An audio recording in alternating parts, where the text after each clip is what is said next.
politique à présent, le Social Democratic Front n'ira pas aux élections régionales. L'annonce est contenue dans une déclaration rendue publique par le président national du Parti de la Balance, Ni John Frondi. Ce dernier exige comme préalable la révision du code électoral et la promulgation d'un cessez-le-feu dans les régions du Nord-Ouest et Sud-Ouest. On voit tout cela dans ce reportage de Sylvestre Zangaou. C'est depuis les États-Unis, où il se trouve depuis la pandémie du coronavirus, que Ni John Frondi, le chairman du SDF, exprime sa désapprobation pour l'organisation des élections régionales annoncées. Dans une sortie écrite, Ni John Frondi affirme qu'organiser les élections régionales dans les conditions actuelles au Cameroun est un pas dans la mauvaise direction et justifie cette position par le fait que la résolution définitive des recours électoraux issus des élections municipales est en suspens à la Chambre administrative de la Cour suprême, sachant que l'électorat pour les régionales est composé de conseillers municipaux et de chefs traditionnels, un préalable sans lequel le gouvernement ne va qu'exacerber la crise de légitimité que subissent les institutions du pays. Le chairman du SDF évoque également la marginalisation des régions anglophones avec la persistance d'y organiser des élections, sachant que le contexte de guerre qui y règne ne peut garantir le bon déroulement du scrutin. Les élections régionales ne feront qu'empêcher davantage la population du Nord-Ouest et du Sud-Ouest de participer à la vie institutionnelle du Cameroun. Ni John Frondi annonce que compte tenu de tout cela et nonobstant les dispositions statutaires du parti sur les élections, le SDF ne participera pas aux élections régionales prévues par les schémas actuels pour ne pas contribuer à davantage creuser le fossé déjà large entre Camerounais. Le chairman du Social Democratic Front exige au préalable la révision et l'amélioration de façon inclusive du code électoral, la promulgation d'un cessez-le-feu dans les régions du Nord-Ouest et du Sud-Ouest et y mener de nouvelles discussions sur la résolution de la crise, commencer l'exploration complète et de bonne foi de la mise en place d'un système fédéral de gouvernance pour résoudre la crise constitutionnelle que traverse le Cameroun. Plusieurs infrastructures des régions du Nord-Ouest et Sud-Ouest en pleine réhabilitation par les populations. C'est le cas en Cambé où les travaux d'aménagement de la route nationale numéro 11 ont été entamés par les habitants qui disent ne pas attendre les travaux ne pas attendre le plan de reconstruction de leur localité initié par le chef de l'État, Dani Warren Dieu et Xavier Foka. Nous sommes ici au village Ndjikou-Ndjito, en Bengui, dans le département de la Momo, dans la région du nord-ouest de Cameroun. Un village désormais habité uniquement par des femmes et des enfants, les hommes ayant déserté à cause de la crise qui sévit depuis plus de 3 ans dans les régions du nord-ouest et du sud-ouest du pays. Ces mamans abandonnant elles-mêmes se battent comme elles peuvent pour reconstruire ce pont.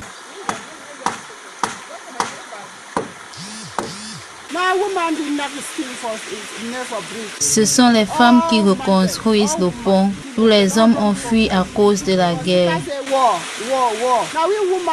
Nous, pauvres femmes, sommes restées avec les enfants. En repensant à toutes les souffrances qu'elles vivent au quotidien, ces femmes interpellent les pouvoirs publics. Quand il pleut, il est impossible pour nous de traverser. L'eau peut t'emporter. Il faut attendre que le niveau d'eau baisse pour le faire. Que le gouvernement construise un bien meilleur. Pour traverser avec les enfants, il faut les amener à tour de rôle. Toujours dans le nord-ouest, les habitants de la localité de Mbiye, située entre Nkambe et Ndou, sur la nationale numéro 11, ont engagé la deuxième phase des travaux de réhabilitation de cet axe routier. Il s'agit là d'une intervention en solidarité entre les deux communes de Nkambe et Ndou, compte tenu du fait que notre population souffre depuis un certain temps. Nous ne pouvons donc pas croiser les bras parce que c'est une route nationale. Voilà pourquoi nous sommes venus ici pour dire qu'en attendant l'effort de l'État, il faut quand même que la population se mette la main dans la main pour en dégager au moins la partie la plus difficile. À main nue, à l'aide des pelles ou avec des engins, toute la communauté est mobilisée pour la cause, afin d'améliorer l'état de cette infrastructure routière. Ces travaux sont, selon l'autorité locale, une preuve que la vie renaît. J'appelle aux citoyens de cette municipalité de revenir relancer leurs activités. Je sais que plusieurs souffrent assez. Ils doivent revenir pour qu'ensemble nous puissions reconstruire. very normal and people are moving about doing their things very freely. La vie est redevenue normale. Les gens doivent revenir et qu'ensemble nous puissions reconstruire la municipalité de Ndou. We reconstruct Ndou municipality. C'est ainsi que les habitants de certaines localités du nord-ouest et du sud-ouest du pays se battent. En attendant l'effectivité du plan de reconstruction des régions du nord-ouest et du sud-ouest du Cameroun, tel que prévu par le gouvernement.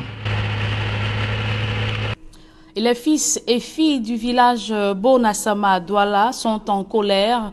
Ils ont effectué une marche ce matin pour exprimer leur mécontentement contre une décision du préfet du Vouri nommant Kami Tanko Amadou, chef de 3e degré du quartier Besséké au village Bonassama.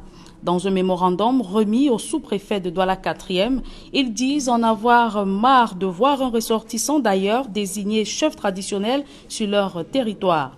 À présent, je vous propose d'écouter Henri Epor. Il est le porte-parole des fils et filles du village Bonassama.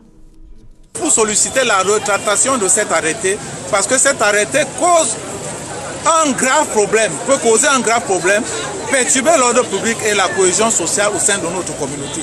Surtout le vivre ensemble, qui est tant prôné par le président de la République, son Excellence Paul Biya.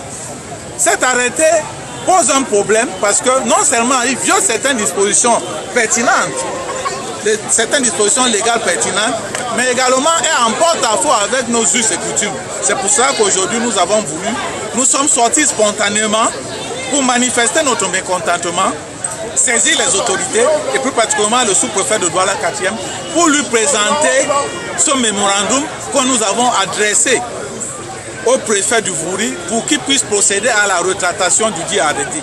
Voilà un peu l'objectif de notre manifestation de ce matin. Il ne s'agit pas d'un problème de tribalisme, puisque celui dont nous sommes en train de contester, son père a longtemps été maire de Douala 4e. Et je vous le disais en titre, examen de fin d'année, un élève et des enseignants en détention à la prison de Kondengui pour avoir partagé une épreuve du baccalauréat sur les réseaux sociaux. Maître Sim, avocat de Kevin Ngassam, parle de scandale et demande que justice soit rendue. On voit tout cela dans ce reportage de Joël Essengei Gizogo. Dans l'affaire de la fuite des épreuves au baccalauréat 2020, Maître Emmanuel Sim, l'avocat du jeune Kevin Ngassam, 18 ans, incarcéré à Kondengui, a pu rencontrer ce dernier. Je suis absolument atterré. Je n'arrive pas à digérer le fait que cet enfant ait été jeté en prison. C'est un droit qui est un endroit pour les adultes, pour une faute qu'on peut reprocher sérieusement aux adultes, à ceux qui dans la chaîne de confection des épreuves des examens ont laissé filer les épreuves. Pour l'avocat, ce jeune apparaît pour l'heure comme le bouc émissaire dans cette affaire où les vrais coupables ne sont pas inquiétés. Au nom de quoi? Au nom de quoi, dites-moi? On mettrait un enfant en prison qui a reçu dans son téléphone une épreuve et laisserait en liberté ceux qui, dans la production, dans la confection, dans le stockage et la distribution des épreuves, sont en liberté. Au nom de quoi? Je suis révolté. Je suis très révolté devant cet enfant en prison aujourd'hui, dans cette tenue simple, avec sévère, cet enfant innocent qu'on a jeté au lot. Je suis révolté. Selon le défenseur de Kevin Ngassam, c'est plutôt à la ministre des Enseignements secondaires et au directeur de l'Office du baccalauréat de tirer les conséquences du scandale de la fuite des épreuves. Et à la suite de cette affaire, des hommes politiques, acteurs de la société civile et leaders d'opinion exigent la libération de cet élève. Seront-ils entendus par la justice? Là est toute la question. Gladys Sidier pour la revue de ces différents messages postés sur la toile. Par le ministère des Enseignements. La mobilisation est générale sur la toile. Politique, artistes, acteurs de la société civile et de nombreux autres internautes demandent la libération des élèves écroués à la prison centrale de Yaoundé, accusés d'avoir fait fuiter les épreuves du baccalauréat 2020. Les uns et les autres s'indignent de ce que les réels coupables, 7 au total, pourtant clairement identifiés par le ministère des Enseignements secondaires à l'issue d'une enquête menée pendant près de 3 semaines, ne soient pas inquiétés jusqu'ici. Ainsi peut-on par exemple lire des réactions comme celle de l'honorable Nouran Fotsine du PCRN. La responsabilité de la fuite des épreuves ne saurait être imputée aux élèves. Libérez ces élèves sans délai et assumez vos erreurs. Parmi les élèves incarcérés à la prison de Kondengui dans cette affaire, il y a Gassam Noché Gervais Kevin, élève en classe de terminale au lycée de Banganté dans la région de l'Ouest. Ces photos font le tour des réseaux sociaux avec des messages appelant à sa libération. Et toujours dans le chapitre des réactions, il y a également celle de l'artiste Caresse Fosso qui écrit sur sa page Facebook « Libérez les enfants des gens, ils n'ont pas cassé l'office du baccalauréat, condamnez ceux qui sont en charge des épreuves ». Le docteur Okala Ebode, qui marque lui aussi son indignation, s'offusque de ce que ses élèves se retrouvent en prison. Pourtant un sous-préfet qui a tiré sur sa copine à Kribi est toujours libre. Ou encore, une gendarme qui a tué à bout portant un jeune dans la ville de Bafoussam n'a pas été inquiétée. Le docteur Okala Ebode dénonce le silence complice de la justice. Pour lui, c'est discriminatoire cette manière d'appliquer la justice. David Eboutou, leader d'opinion, appelle à la mobilisation de la société civile pour faire libérer ces enfants emprisonnés injustement. Les coupables sont à l'office du bac, précise-t-il dans son post. L'universitaire Claude Abbé, lui aussi, rejoint la vague d'indignation. Sur sa page Facebook, il écrit « Libérez cet enfant et assumez votre responsabilité. Non à la sous-traitance des responsabilités ». Alors que la toile continue de s'enflammer suite à cette affaire, la réaction des autorités est toujours attendue. Évoquons à présent ces casses qui provoquent des gorges chaudes dans la ville de Douala. Plus de 200 familles devraient voir leurs habitations détruites près d'un gigantesque ravin au quartier Lokbessou. Ces déguerpissements débutaient ce vendredi sous le feu des contestations des populations. Claude Ekwa et Donald Brice Kamgan. Des engins de la mairie de ville de Douala léchant tout sur leur passage.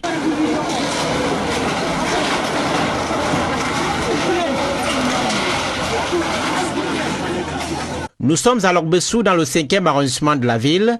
L'administration met ainsi en application un déguerpissement annoncé via une sommation de 48 heures au riverain. On ne voudrait pas que ça recommence là, qu'on soit en train de revoir des pertes en vies humaines encombrées sous les, je veux dire ensevelies, sous des écoulements de boue. On ne voudrait pas que ça se reproduise.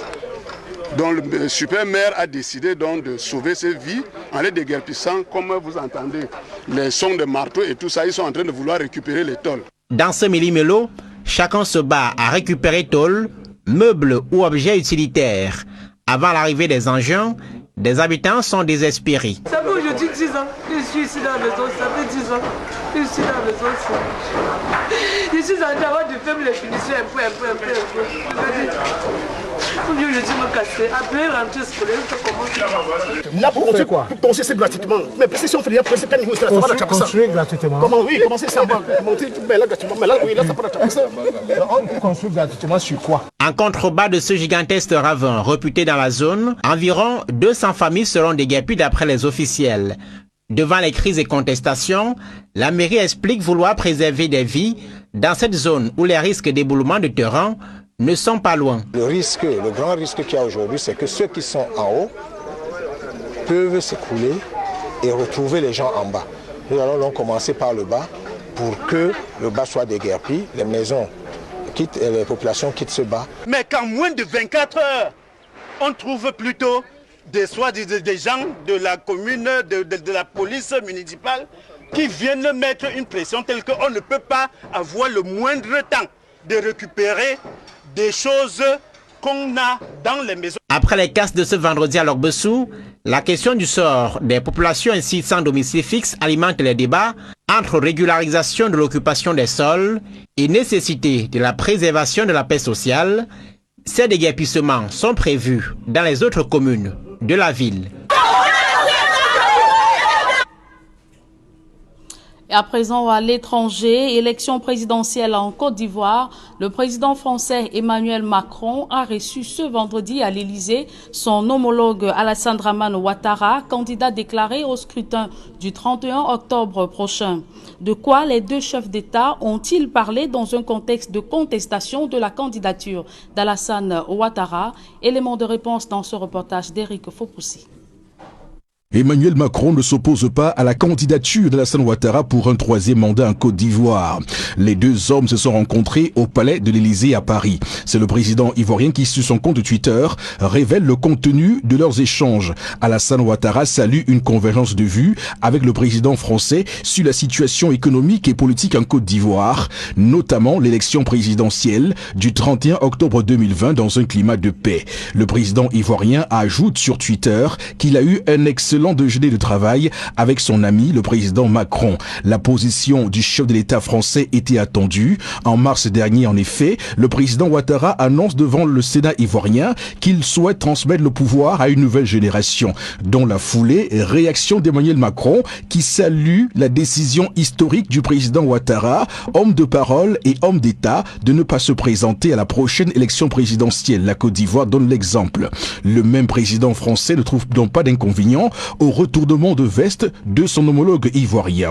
À 2 mois de l'élection présidentielle prévue le 31 octobre en Côte d'Ivoire, le contexte politique reste tendu. Au total, 45 candidatures ont été déposées auprès de la commission électorale indépendante, notamment celle de Henri Konan Bédié et des 2 poids lourds bloqués à l'étranger, Laurent Gbagbo et Guillaume Soro. Seulement, en recevant Alassane Ouattara, la France vient encore de donner des arguments à ceux et celles qui fustigent ces ingérences dans la politique intérieure de ces ex-colonies en Afrique.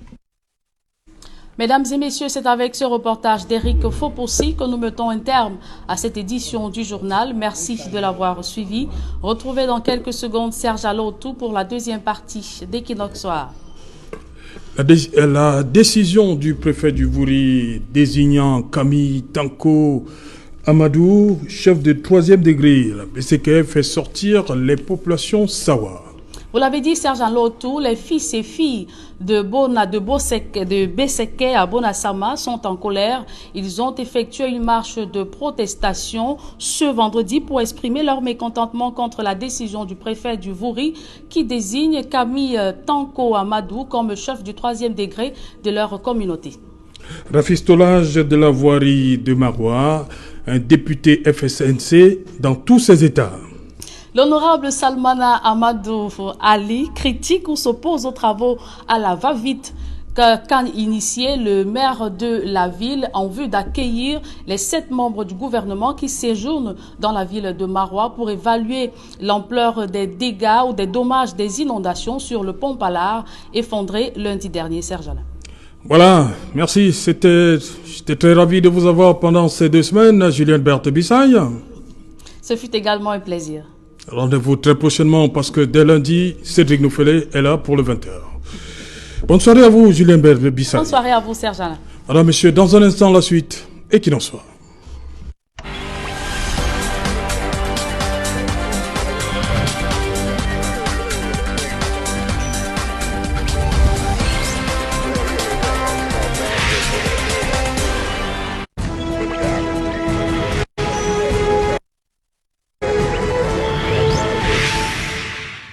Retour sur le plateau Equinox Soir, deuxième partie consacrée au débrief du journal. Madame, Monsieur, toujours en compagnie de Willy Mengue du MRC.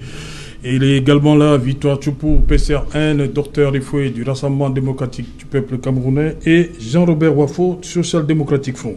Jean-Robert Wafo, vous habitez la ville de Douala et vous avez vu sûrement ces images qui nous venaient de Bonasama sont tombées dans votre téléphone. Hein? Une décision du préfet de Vouri qui désignait Camille Tanko Amadou comme chef 3e degré de ce côté-là dans un village, à côté de Bonasama, fait sortir les populations Sawa. Avant de répondre à cette question, je vais juste faire une petite précision par rapport à la première thématique. Non, je vous en prie, restons. On va revenir.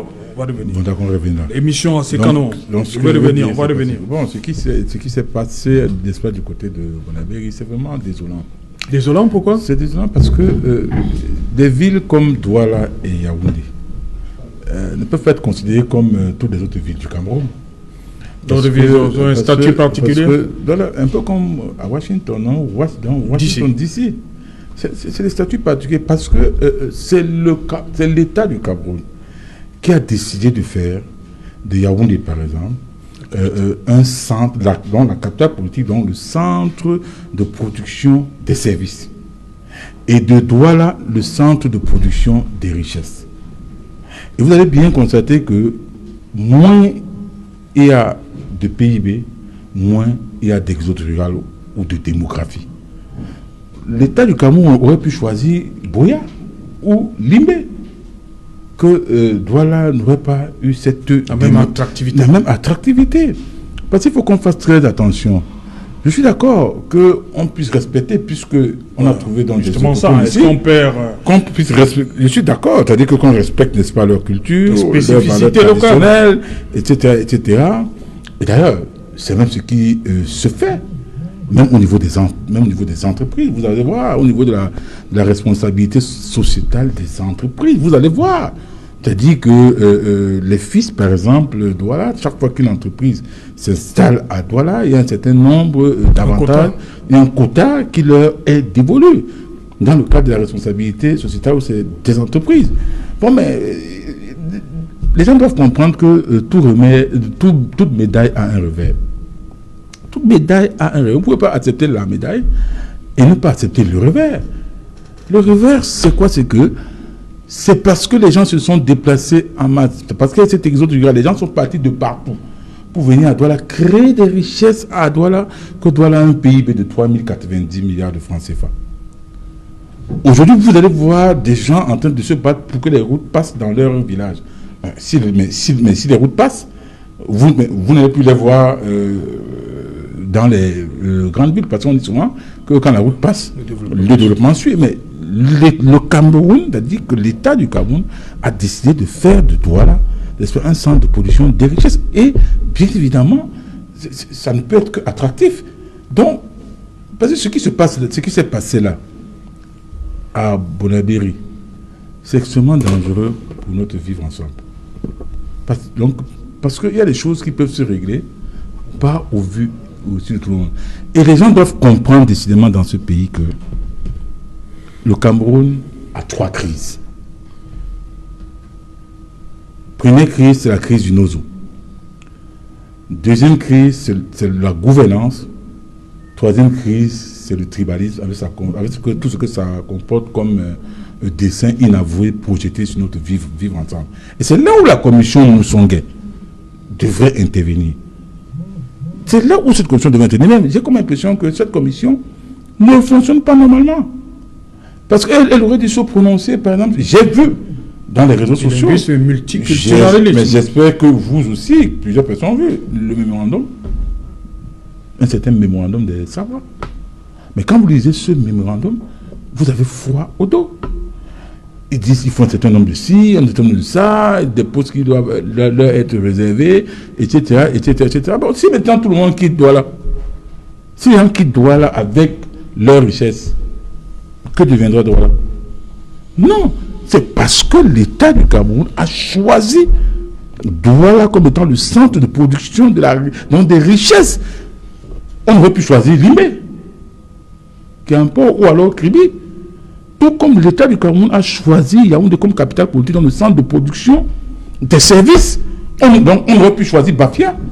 Donc les gens ne doivent pas prendre l'exemple sur d'autres villes pour dire Douala est ci, Douala est ça, Douala appartient, que c'est les halogènes et tout. Il faut arrêter, il faut cesser avec ce discours néo-nazi. Il faut stopper ça. Parce que, monsieur Salaro, est-ce qu'on a choisi donc de naître, par exemple, ceux qui disent qu'ils sont Douala, j'ai du respect pour eux, pour leur tradition, mais est-ce qu'ils ont choisi de naître ici? Est-ce que, quand l'État a décidé de faire de Douala le centre de production de la richesse nationale, mais est-ce que ceux qui parlent là, aujourd'hui, vivaient avant? Ils ne vivaient pas à l'époque. Pourquoi à l'époque, il n'y avait pas cela? Donc, ils doivent comprendre une chose. Moins une ville a un PIB important, moins il est attractif. Et j'ai dit, vous ne pouvez pas accepter la médaille tout en refusant son revers. Ok, voilà, on va s'en tenir là. D'abord, je commence par vous, Victoire. Il dit, le maire Wafo, que ce qui s'est passé aujourd'hui est extrêmement dangereux. Oui, c'est extrêmement... Pour le vivre ensemble. C'est extrêmement dangereux pour le vivre ensemble. C'est extrêmement dangereux pour le vivre ensemble. Et cela reflète juste l'échec du régime en place, l'échec du LDPC, qui n'a pas pu encadrer ce vivre ensemble-là, et que l'élite pille, vole, fait ce qu'elle veut. Et aujourd'hui, les populations sont obligées de courir après les miettes. C'est le régime en place de l'ETPC qui est à l'origine de ce que nous avons aujourd'hui.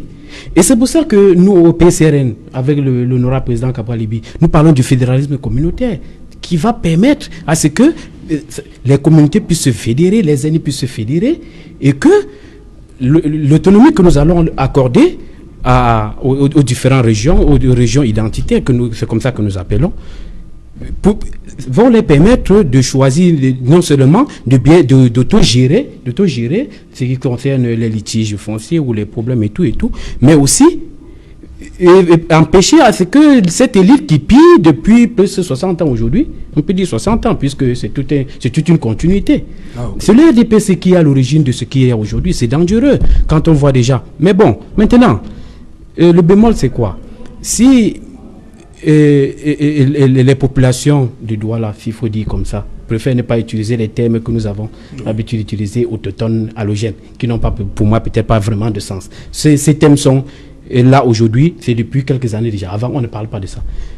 Si on a permis à ce que les gens puissent... C'est en 96. Oui, mais j'ai dit ceci, n'est-ce pas? Je ne refuse pas, mais j'ai dit ceci, n'est-ce pas? Ces deux thèmes dans le... Je suis d'accord avec vous. Deux thèmes extrêmement nocifs pour notre vivre ensemble. Effectivement. C'est comme si les gens ont même projeté un dessin inavoué. Voilà. Et ça date de quelques années, ça date de quelques années seulement déjà. Donc ça veut dire que le régime en place a échoué, l'élite s'est accaparée de tous les biens, de toutes les ressources, de tout, et les populations sont obligées de courir après les petits postes, et les petits postes traditionnels et tout. Et aussi, il faut que nous il faut que les populations comprennent, les populations du Douala, communément appelées autochtones, puisque même le mot autochtone, quand on entre dans le fond, c'est très compliqué, on ne sait pas qui est autochtone, qui est allogène. S'il faut le dire, et les populations du Douala ont permis à ce que les gens puissent s'installer, un peu comme le même Wafo disait tout à l'heure. L'exode rural a permis à ce que les populations venant d'ailleurs puissent être peut-être très nombreux à Douala, très nombreuses à Douala, et du coup, ça fait que ils sont obligés de participer à la gestion de la cité, à la gestion de leur zone. Mais parlant de Bonassama, vous savez que c'est depuis la fin 1800, il y a des populations à Oussa qui s'y habitent déjà. Ça veut dire qu'ils sont déjà bien intégrés dans la culture, les us et coutumes des populations. C'est pour ça que je dis, c'est extrêmement dangereux. Ce qui se passe là, la commission Moussonguin est interpellée. C'est donc pour ça que nous insistons beaucoup sur, si vous permettez que je chute, c'est pour ça que nous insistons beaucoup sur le fédéralisme communautaire, puisqu'il n'y a que cette forme de l'État-là qui va pouvoir faire fédérer les communautés et vu ce que nous allons mettre dedans, puisque la forme de l'État, l'essentiel n'est pas seulement de dire que on va appliquer le fédéralisme. Qu'est-ce que nous mettons là-dedans? Ce que nous mettons dedans, c'est l'autonomie que nous allons accorder à ces différentes régions communautaires ou identitaires que nous allons définir. Ok, voilà. Docteur Ifoui, pour ceux qui nous regardent en ce moment, que se passe-t-il réellement du côté de Bonassama? Bon, réellement, je ne sais pas si je peux vous expliquer. J'ai vu comme vous... non, ce n'est pas parti d'aujourd'hui, hein, docteur. Oui, j'ai vu comme vous. Je commence par... je commence par le fait immédiat. J'ai vu comme vous les images de cette marche qui fait suite, de cette manifestation, qui fait suite à la désignation de Tanko Camille, je crois. Oui, Camille Tanko Amadou. Voilà, comme chef de 3e degré. C'est effectivement une situation qui nous interpelle tous, parce que ça pose le problème, ça repose le problème, pas du vivre ensemble, mais du bien vivre ensemble, qui suppose effectivement... Bien vivre ensemble. Oui, bien vivre ensemble. Un nouveau concept. Oui, parce Docteur que en principe, on vit déjà ensemble. Oui, mais maintenant il faut bien vivre ensemble. Oui. C'est-à-dire vivre ensemble dans une situation où on se tolère et on s'accepte. Ce qui suppose justement dans une ville comme Douala que les spécificités culturelles des locaux soient prises en compte sans que ça ne déteigne sur l'attractivité de la ville, l'attractivité que ce soit interne ou externe, parce que Douala n'a pas seulement vocation à rayonner sur le triangle national, Douala a vocation à rayonner sur l'Afrique centrale. Donc il y a un effet d'attrait qui fait que les populations locales se sentiront toujours minoritaires. Donc il s'agit de savoir comment gérer ce phénomène structurel qui fait que les populations locales seront minoritaires et continueront à être davantage moins nombreuses à l'avenir, parce que cette situation ne va absolument pas s'inverser. C'est une problématique complexe. Je dis c'est une problématique... Vous utilisez le terme complexe. Oui, je préfère dire... Jean-Robert Wafo dit que c'est très dangereux. Moi, je préfère dire que c'est une problématique complexe, parce que si le problème est bien posé, les solutions que les uns et les autres proposent ne sont pas souvent à la hauteur. Je vais commencer par le fédéralisme communautaire qu'on nous propose au PCRN. Il y a un État en Afrique qui expérimente le fédéralisme communautaire.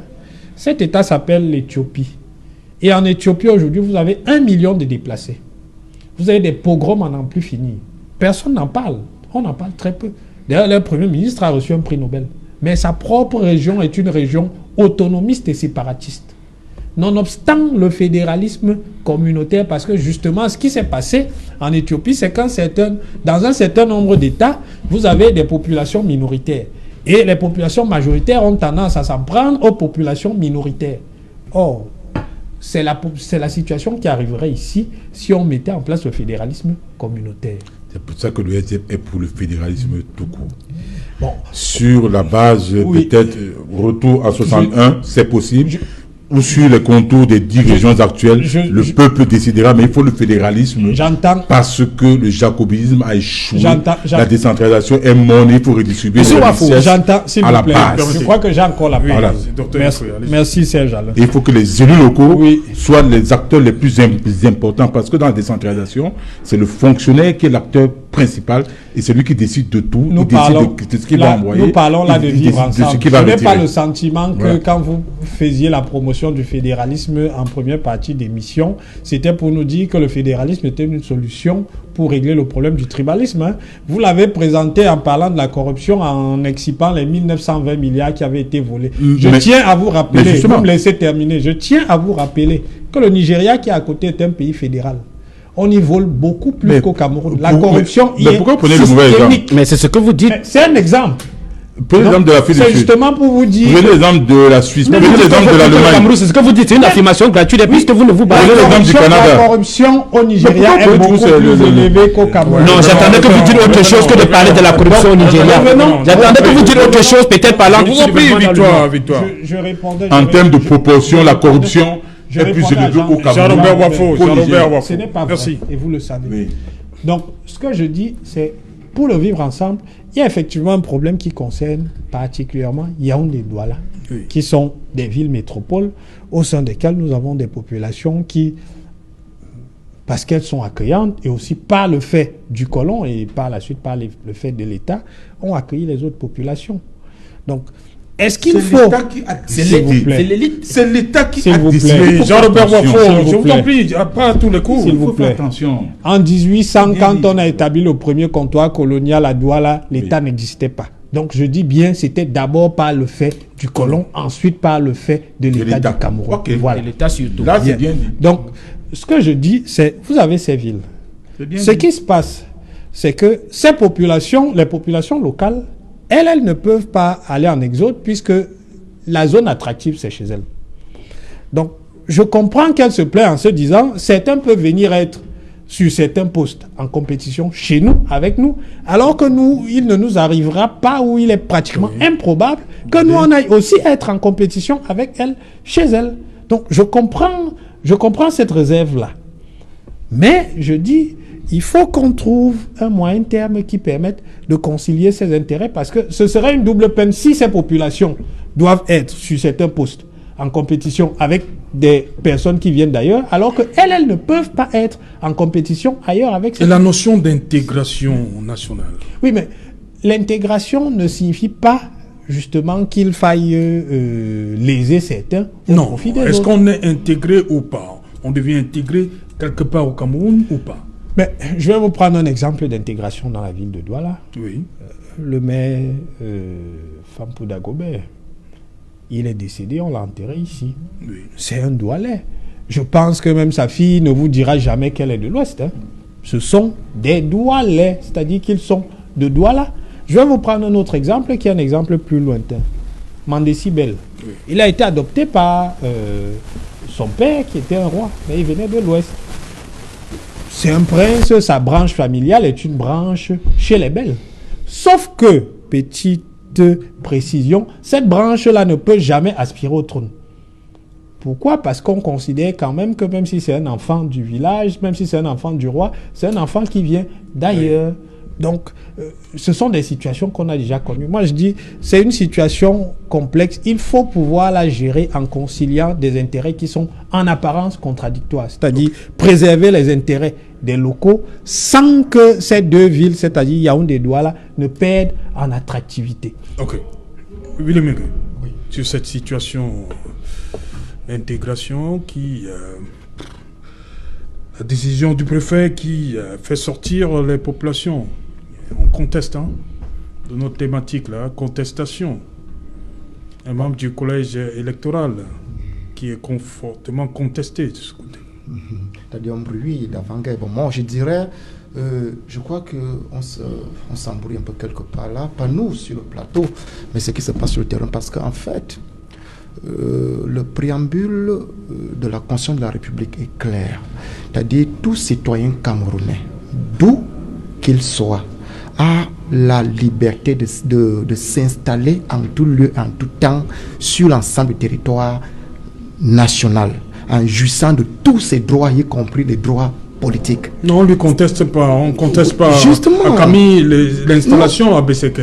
Non, justement. C'est le fait d'avoir fait que l'administration ait fait de lui un chef.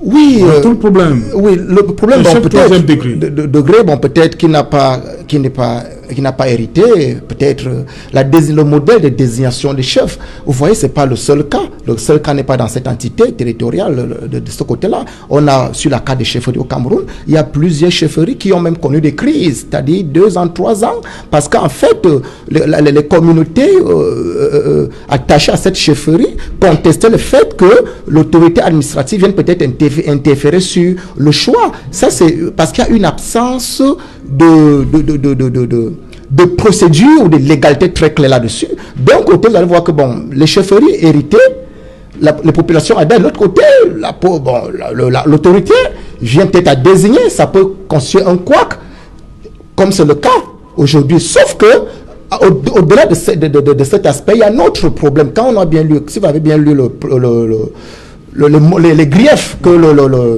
les Sawa, qu'ils ont évoqués aujourd'hui, vous voyez, ils évoquent un problème que je voulais peut-être faire sortir tout à l'heure, c'est-à-dire en fait l'incapacité pour notre société d'admettre la présence des étrangers ici ou là avec des responsabilités politiques. Or, je le dis très bien, la Constitution est très claire. Vous pouvez arriver, vous, monsieur Tou, vous n'avez pas de base sociologique à Douala, X ou à Yaoundé Y, mais peut-être votre notoriété établie dans le temps peut vous permettre de porter des responsabilités politiques, c'est-à-dire peut-être désigner peut-être chef, ou alors pourquoi pas peut-être maire dans la localité. Alors vous n'êtes pas de là. Ça veut dire qu'en fait, d'un côté de la balance, nous avons la nécessité de construire l'unité nationale, c'est-à-dire avec tout ce que ça comporte, l'intégrité, le vivre ensemble, la cohésion sociale, tous ces éléments. De l'autre côté, il y a aussi la nécessité peut-être de préserver l'identité culturelle et de faire promouvoir les fils d'ici ou de là. Sauf que le fait qu'on soit autochtone ne vous donne pas le droit d'aller dormir. Autochtone entre guillemets, bien sûr. Oui, bien sûr, d'aller dormir, parce qu'en fait, quand l'enjeu viendra, que vous avez dormi, celui qui s'est implanté et qui est plus apte par rapport aux préoccupations politiques qui s'imposent, il peut s'approprier cette posture. C'est cela qu'il est question. Donc, on ne devrait pas se retrouver aujourd'hui dans des écueils comme ce qu'on a vécu aujourd'hui. Parce qu'en fait, allogène et autochtones, il y a un problème par rapport à l'unité nationale. Il faut lever ces éléments-là au niveau de notre je reste avec vous, Willy Mengue, 7 membres du gouvernement qui arrivent à Marois, dans le département du Diamaré, et un député FSNC qui lance son coup de gueule parce que le maire de la ville a fait du... il apparaît oppressé, voilà, il apparaît oppressé pour embellir entre guillemets la ville, du fait de la présence de ces membres du gouvernement. Ouais, justement, il y a des clichés qui ressortent à travers ce scénario-là. C'est un scénario? Oui, bien sûr, c'est un scénario. Ça me rappelle celui de il y a 8 ou 9 ans. Toujours, c'était les années d'inondation. Lorsque la Bénou était sortie de ses eaux, il y a eu de grandes inondations de ce côté-là. On a vu M. Biya s'y rendre et tout, Matela et autres. Il a promis la digue qui n'a jamais été érigée jusqu'à aujourd'hui. Alors, le pont de Polar-Marois s'effondre. Il faut déjà interroger, ça c'est très important, c'est-à-dire, il faut déjà interroger la capacité pour le gouvernement actuel dans les projets de développement, de faire de la bonne prestation, les infrastructures, la qualité des infrastructures. On ne peut pas permettre que les Camerounais, regardez, ils sont exigeants aujourd'hui. On ne peut pas permettre que les Camerounais qui aiment bien les belles villas, les belles voitures, mais la qualité des infrastructures publiques reste vétuste. Le pont de Polar qui a sauté dû aux inondations posait déjà un problème. Il posait un problème comme les fissures qu'il y avait à Magnaï sur cet axe, la nation numéro 3, il y a quelques années avec l'effondrement. Comme actuellement, la route Ayos Bonis, qui n'a même pas encore été livrée, qui a des nids de poules un peu partout, alors que c'est 5 ou 6 ans qu'on l'a. Il faut comprendre que la gouvernance sur les infrastructures publiques a un problème de prestation. On doit pouvoir ressentir l'impact du patriotisme quand le gouvernement exécute les projets tels que les infrastructures comme cela. Alors il y a ce problème. Il y a un autre cliché qui est très important. On voit 7 membres du gouvernement qui se rendent à Polar, à Marois, pendant, je pense que c'est 5 jours, au moins j'ai vu, c'est 4 ou 5 jours, à bord d'un avion affrété par Ethiopian Airlines. Ça c'est un problème. Mais également, ils sont tellement nombreux. Par rapport à ce... Qu'est-ce qui fait problème? Non, il y a problème. Il devrait être affrété par Cameroun Airlines, ou Camerco, comme on appelle. Où est partie la flotte? Avions, voilà. Où est la flotte? Ils sont embarqués à bord d'Ethiopian Airlines, qui aujourd'hui est la première destination au niveau de l'Afrique, en termes de la flotte et autres. Malheureusement, la flotte de Camerco, on ne sait pas où elle est partie. C'est un cliché qui marque l'opinion nationale et internationale. L'autre, c'est qu'est-ce que les 7 ministres iront faire? Ils iront faire une évaluation des dégâts. On n'a pas besoin de 7 ministres pendant 4 jours en déplacement pour évaluer ce qui a été fait. En villégiature, ou ce que vous voulez dire? Ça, c'est juste l'un des problèmes que nous avons dans la gouvernance publique au niveau du Cameroun.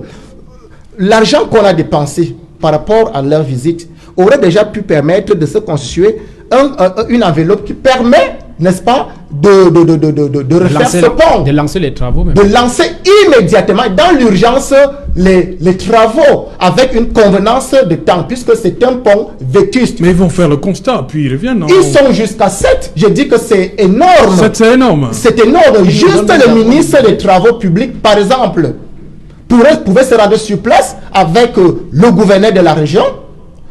Il devait évaluer avec un service technique.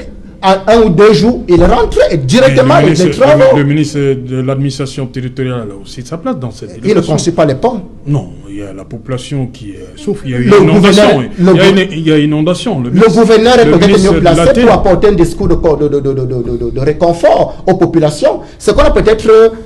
Ce qui manque encore dans cette projet, c'est que peut-être on n'a pas encore vu les matelas et les morceaux de savon, puisque c'est devenu la rhétorique, c'est-à-dire dès qu'il y a un malaise quelque part, il y a une crise, on apporte des matelas et des savons, comme si les matelas et les savons vont permettre de construire les infrastructures qui sont aujourd'hui un problème pour le Cameroun. Voilà pourquoi il faut penser à un aménagement territorial stratégique pour le cas du Cameroun, à partir du plan national d'urbanisme, qui à la limite n'existe pas. C'est-à-dire on fait des choses dans le définitivement provisoire. C'est un gros problème. Ok, voilà, Victoire, vous, sur cette descente 7 membres du gouvernement, oui, je pense les que dégâts, monsieur Alain, les fondements. Il faut relever deux aspects. Le premier aspect, c'est les 7 personnes. Le budget, quel est le budget de leur déplacement? Puisque quand on déplace 7 personnes, il faut aussi relever le déplacement avec Ethiopian Airlines, ce qui est très grave, c'est une honte. Je pense que quand j'ai vu ces images, j'ai dû couler quelques... Mais comment ils devaient faire?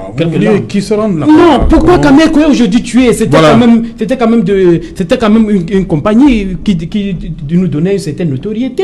Une fierté nationale. Une fierté nationale, on peut dire comme ça. Fierté nationale, mais aujourd'hui, un déplacement à l'intérieur du pays, à bord d'Éthiopie, là, c'est grave. Ce sont des choses très graves qui peut-être il y a 40 ans, on ne voyait pas. Je parle 40 ans, puisque avant l'arrivée de M. Paul Biya au pouvoir en 82, il n'y avait pas ces choses-là. Donc, c'est tellement grave. Je ne sais pas comment on peut qualifier cela. Maintenant, le budget qui a été mis à leur disposition et le député relève les travaux provisoires pour les accueillir. Ils viennent faire... On les accueille, pourquoi faire ces travaux maintenant, cet argent, est-ce qu'il ne fallait pas faire des choses qui devaient servir à long terme? On fait des trucs, on va faire du bricolage. Et après quoi?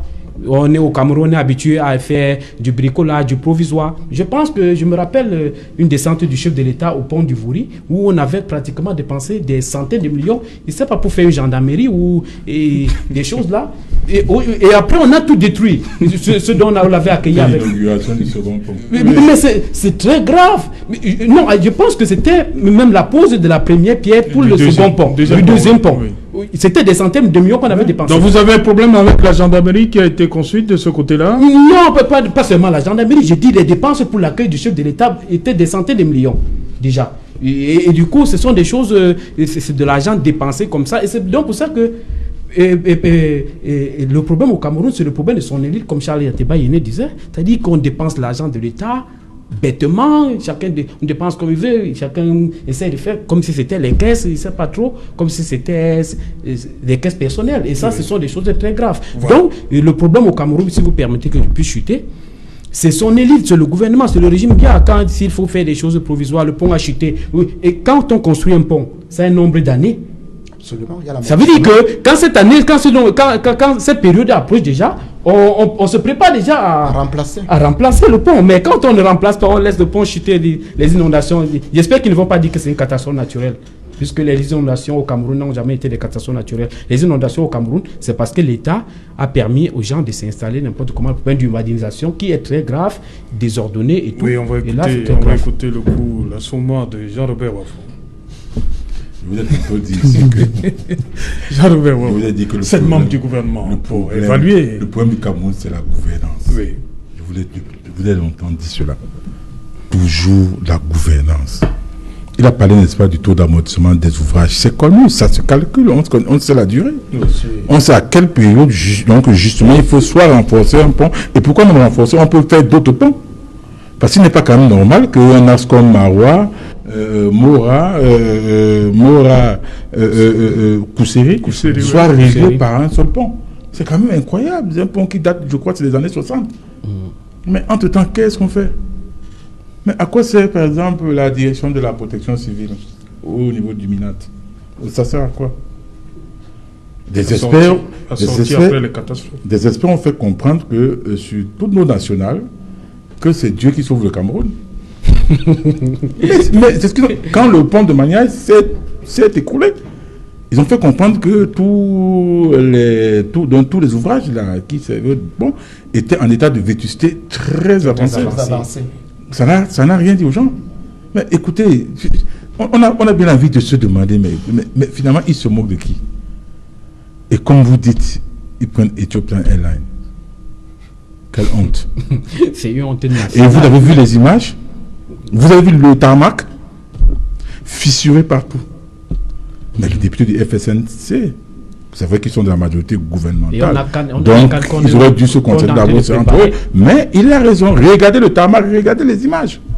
Ça, c'est un tarmac. Ils sont arrivés. Mais, non, c'est pas vous avez dit qu'ils sont arrivés. Mais c'est ce qu'ils vont faire. Combien d'avions vont alors se déposer là pendant un certain Mais ce que je vais dire, c'est quoi? C'est que il m'est revenu une chose. que le président de la République, quand il faisait sa campagne, c'était en 2018. Il a lancé sa campagne. Il a lancé sa campagne. Il est arrivé donc à l'aéroport, le temps de se rendre là où il devait faire son meeting.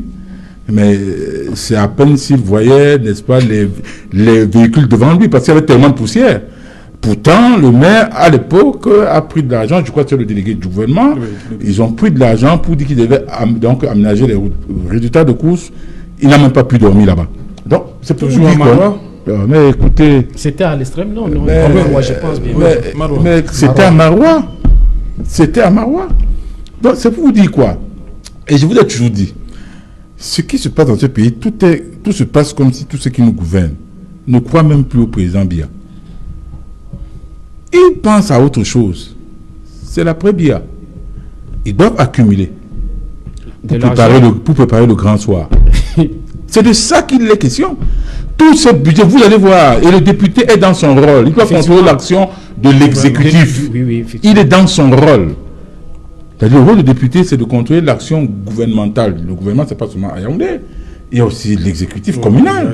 Tout ça, ça fait partie de... Voilà. Quand un député de la majorité... Donc, il est tout à fait normal qu'il monte au créneau pour dire qu'est-ce qu'il ne veut pas. Et puis, quand un tarmac est mauvais, est en mauvais état, mais il y a risque de crash. Hein. Effectivement, décollage surtout. Au décollage et même à l'atterrissage. Parce que les pneus peuvent s'éclater. Alors vous vous rendez compte que, bon, 7 ministres quand même. 7 ministres. Donc pour vous, mais c'est pour faire quoi? Mais est-ce qu'il n'y a pas de service déconcentré de l'État là-bas? Un ministre pouvait descendre pour représenter l'ensemble du gouvernement. Et il se fait accueillir par le préfet et par les délégués régionaux. Ils expliquent dans la situation. Et puis bon, il attend les rapports. C'est pas ces ministres qui vont faire des rapports là-bas. Bon, sauf si tous sont des ingénieurs. Mais à ce que je sache, bon, il y en a qui n'ont jamais fait l'ingénierie. Donc, c'est un problème de quoi? Parce que c'est encore l'argent du contribuable qu'on va bouffer, puisque le transport, à combien on a loué cet avion? Quels sont les frais de location? L'hébergement, ça va coûter combien? Pendant 4 jours. Les frais de mission, ça va coûter combien? Donc, vous imaginez 4 jours. On aurait pu quand même utiliser cet argent pour essayer donc de faire les premiers secours aux populations. Mais bon, qu'est-ce que vous voulez? Voilà. Si c'est pour les populations, bon, ils n'ont qu'à foutre devant eux. Hein. Parce que ce qui les intéresse, c'est quoi? Comme je l'ai dit, c'est accumuler pour le grand soir. Voilà, docteur Ifoué, je crois que vous êtes quand même d'accord avec les autres que c'est une délégation effective pléthorique. Oui, écoutez, les inondations dans le septentrion sont récurrentes. Et pour y faire face, le gouvernement a mis en place le PULSI, le programme d'urgence pour la lutte contre les inondations. C'est un programme important, je crois, qui est doté de 56 milliards, si ma mémoire ne me fait pas détour. Donc le gouvernement a toujours été sensible à la question des inondations dans cette zone-là. Et 56 milliards. Oui, je crois. Je peux me tromper. Non, je peux me tromper. Vous rapportez, c'est ça. Voilà, ok. Donc, on a fait quoi avec? Le gouvernement a toujours été sensible à la question des inondations dans ces zones-là. Et à la suite des pluies diluviennes de ces derniers jours, 7 membres du gouvernement se sont déplacés. Je tiens quand même à rappeler ici que les mêmes qui considèrent que la délégation gouvernementale était pléthorique ont souvent écumé les plateaux pour indiquer l'absence du gouvernement, l'absence de compassion du gouvernement à l'endroit des populations. Hein. Ce sont les mêmes. Donc c'est la compassion là-bas. S'il vous plaît. S'il vous plaît. Il faut déjà manifester la présence. Il faut se déplacer pour... à votre avis, on manifeste la compassion à distance? Ça veut dire que... Ça veut donc dire que comme le président de la République... Non, ça veut donc dire que comme le président de la République ne se déplace jamais, il ne manifeste donc jamais de compassion.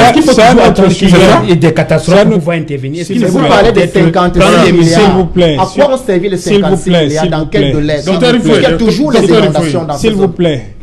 Mais c'est des zones qui sont toujours inondées. Calmez-vous. Les 56 milliards. Calmez-vous. On écoute le docteur Ifoué. Lutter contre les inondations, vous avez des actions à divers niveaux. Vous avez des actions qui consistent à prévenir les inondations et vous avez les actions qui consistent à gérer les sinistres. Vous n'empêcherez jamais la pluie de tomber.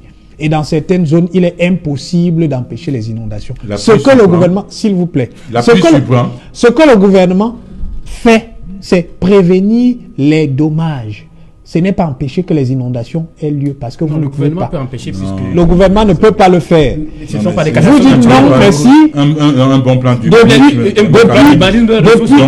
de 10 ans. De drainer les eaux quand même. Ça, c'est ce que vous dites. C'est ce que vous dites. Le problème de drainage. Sauf que c'est le problème de drainage. Comment vous pouvez dire des choses de comme ça? Oui, si on admet votre raisonnement, Houston, où chaque année, il pleut, il y a des inondations. Vous pensez que le gouvernement américain n'a pas prévu ça? Non, il y a des morts de manière systématique. Cette année encore, il y a eu 11 morts à Houston à la suite des inondations. Mais vous avez tout là de pointe de mauvais exemple. C'est un très bon exemple. Ça n'a pas de sens. Je n'ai pas terminé. Donc, ce que je veux dire, c'est que le gouvernement est descendu sur les lieux pour faire le point. On peut considérer que la délégation était très importante, mais je pense que les ministres devaient descendre sur le terrain pour faire le point parce qu'il ne s'agit pas seulement du pont. Les dommages qu'il y a eu, et je pense que vous-même vous les avez vus, concernent un certain nombre d'habitations, concernent des champs qui ont été dévastés, ainsi de suite.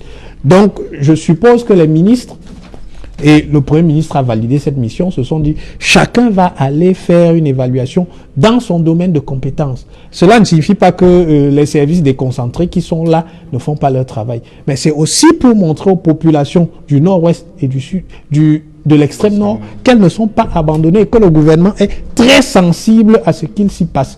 Je vais terminer simplement en disant que le pont qui s'est effondré, le pont de Palar, c'est un pont qui permet la circulation entre le Cameroun et le Tchad. Vous avez plus de 100 camions qui passent cette route chaque jour. Donc, en termes de contribution au PIB, c'est une infrastructure importante. Et s'il vous plaît, à elle seule, elle méritait cette mobilisation. Raison pour laquelle il fallait un second pont. Merci Willy Bengue d'être venu. Merci monsieur le maire Jean-Robert Wafo. C'est moi qui vous remercie. Merci Victoire. Merci beaucoup. Voilà, merci docteur Rifoué. Merci Serge Alain. Voilà, madame, monsieur, nous sommes donc arrivés au terme de cette édition. On se retrouve lundi lorsqu'il sera 19h pour un autre rendez-vous. Et qu'il en soit émission d'utilité publique. Bonsoir, lycée Général Leclerc, génération 90.